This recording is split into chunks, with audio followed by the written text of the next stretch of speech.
My kind of beginnings with money, magic, and consciousness happened in the course of creating Thrive, the documentary, both because of the research that we did. Foster, my husband and co-creator, and I did about a decade of research to figure out what's really going on with money.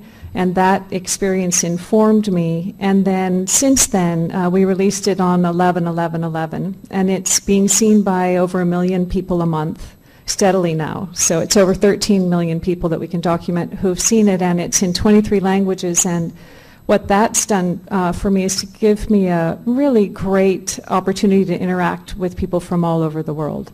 And to see that the longing that we have in the evolution of our consciousness, the longing that we have for peace in our hearts and stillness in our minds, it's the same longing that shows up for peace in our world and freedom for everybody. So there's this trajectory, that's really the same. And one of the things that I found is that the principles apply that are the same along that trajectory. One of the main principles that emerged that I saw along this trajectory that really works the same whether what we're after is inner peace or outer peace is what the energy that gets released when we align our passionate intent with our unconflicted behavior.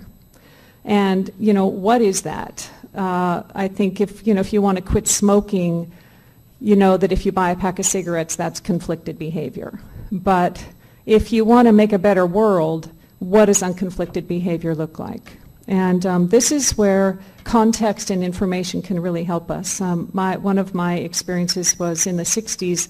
I was involved in a group working to stop coal and nuclear power. And we had meetings every 2 weeks, and I was at UC Berkeley in the 60s, and I would go to my job, and then I would go over to this meeting where we would all really work hard to stop these destructive corporations. And on my way, I would pull into Bank of America, conveniently located on the corner, deposit my paycheck, and then go work to stop coal and nuclear. And I did that because I didn't understand that Bank of America and centralized banks are the ones who give cheap loans to those corporations, to the coal and nuclear and weapons and the most destructive corporations on the planet that are actually ruining our lives. The banks give cheap loans. That's how they can fund their projects. And they make those loans using our deposits. And because of fractional reserve, they can actually multiply our deposits by 10 in order to make those loans. So I was actually funding the problem that I was then driving a few more blocks to go and work to stop. That is conflicted behavior. And so I found in becoming informed the power and the courage that actually result from getting aligned.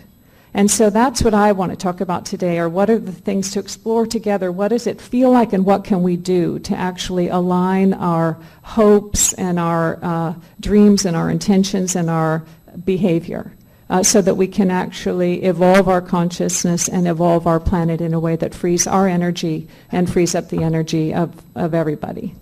So I believe that that's what we're here to do as people, and I believe that that's what the cosmos has in mind for us. It really comes down to a question of allegiance. Is our allegiance to our own core morality, or is it to the law, or is it to the status quo? That's the first question. And I think about in history you look, or in the present you look and you see people who hid Jews from Hitler or who helped protect slaves, and you say, I'm proud of them. I feel grateful that they did that. They had an allegiance to a core morality, not to the law, not to the status quo. Both of those things were illegal and not commonplace. So what is it that we can do to become the people that we would be most proud of?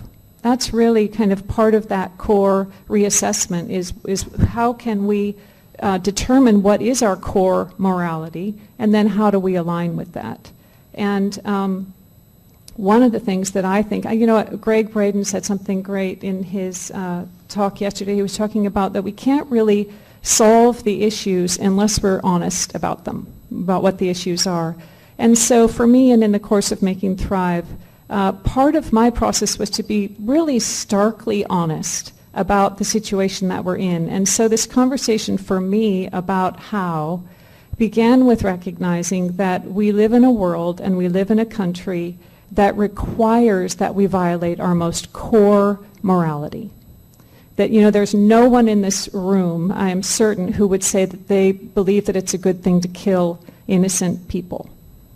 And yet, every one of us who's paying taxes is unwittingly complicit in making that happen. And, right now, depending upon whose figures you use, between 20 and 57% of our tax money is used to fund war.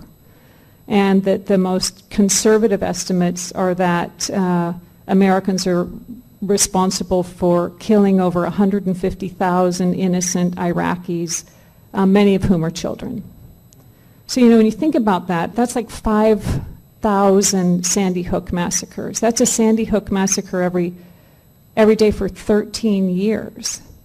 And, those people don't love their children any less, or their loved ones. And so being complicit in that, I believe, requires a process in us to actually grieve that and feel that, because it's a slippery slope. Violation of one's core morality is a slippery slope. It's like if you want to be healthy and you start your day eating a bunch of sugar donuts, it's likely to go downhill from there for the rest of the day. And the same thing's true if you make a good choice. And, you start with some organic smoothie, you'll make better choices throughout the day, too. And so for me, recognizing, until we join together, which I imagine and intend that we will, join together to end this tax situation. Until we do, that's something that we have to do. It's a conflicted behavior that's inflicted on us. And so I think that if we face that directly, then we can look at other conflicted behavior in our life and realize that it's not all that way. Some of it we can change right now today.